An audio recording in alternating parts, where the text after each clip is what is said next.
بسم اللہ الرحمن الرحیم۔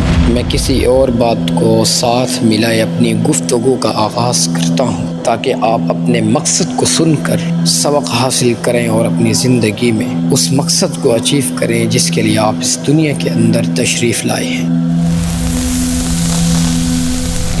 تو واقعہ اس طرح ہے کہ قبرستان سے خوفناک آواز اور انسان کو غفلت سے جگاتی ہوئی یہ آواز کہ تعجب ہے اس پر جسے موت کا یقین ہو اور وہ خوشیاں مناتا ہے۔ حضرت علامہ جلال الدین سیوطی رحمۃ اللہ علیہ نقل کرتے ہیں کہ ایک شخص جس کا گھر قبرستان کے قریب تھا، اس نے اپنے بیٹے کی شادی کے سلسلے میں رات کو ناچ رنگ کی محفل قائم کی۔ لوگ ناچ کود اور دھما چوکڑی میں مشغول تھے کہ قبرستان کا سناٹا چیرتی ہوئی گرجدار آواز گونج اٹھی۔ وہ خوفناک آواز عربی اشعار پر مشتمل تھی جس کا ترجمہ یہ ہے: اے ناپائیدار ناچ رنگ کی لذتوں میں منہمک ہونے والوں، موت تمام کھیل کود ختم کر دیتی ہے۔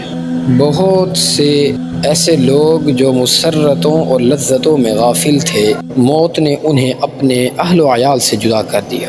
راوی کہتے ہیں کہ خدا کی قسم چند ہی دنوں کے بعد دلہا کا انتقال ہو گیا۔ اس حکایت کو پڑھ کر شادیوں میں بیہودہ فنکشن برپا کرنے والوں اور ان میں شریک ہو کر گانے باجے کی محفلوں پر خوشی کے نعرے بلند کرنے والوں کی آنکھیں کھل جانی چاہیے۔ حضرت موسیٰ علیہ السلام کے صحیفوں میں تمام عبرت کی باتیں تھیں۔ ان میں یہ بھی تھا کہ مجھے تعجب ہے اس آدمی پر جسے موت کا یقین ہے، پھر وہ خوشیاں کیسے منا لیتا ہے۔ مجھے تعجب ہے اس شخص پر جسے دوزخ کا یقین ہے، پھر وہ ہنس کیسے لیتا۔ مجھے تعجب ہے اس شخص پر جسے تقدیر پر یقین ہے، پھر وہ غم کیوں کرتا ہے۔ مجھے تعجب ہے اس شخص پر کہ جو دنیا کے تیزی سے ختم ہونے کو دیکھتا ہے اور دنیا والوں کے حالات پلٹتے دیکھتا ہے، پھر وہ کیسے دنیا پر مطمئن ہو جاتا ہے۔ روایت ہے کہ دو بچوں کے خزانے میں ایک سونے کی تختی تھی جس میں بھی یہی کچھ لکھا ہوا تھا۔